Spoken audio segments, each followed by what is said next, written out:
Kung may ginagawa kaming hindi maganda, kinukulong kami sa banyo. Best memory in a sense dahil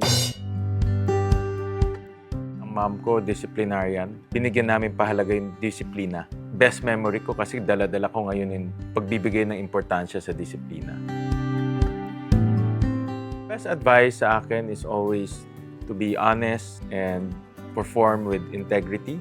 My mom is a pastor. Importante sa kanya na magiging tapat sa trabaho. Whether public or sa private sector, dapat may integridad.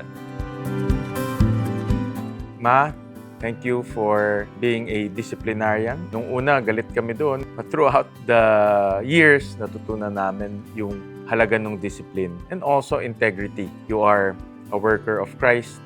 Thank you for also imparting in us moral values, integrity, and honesty.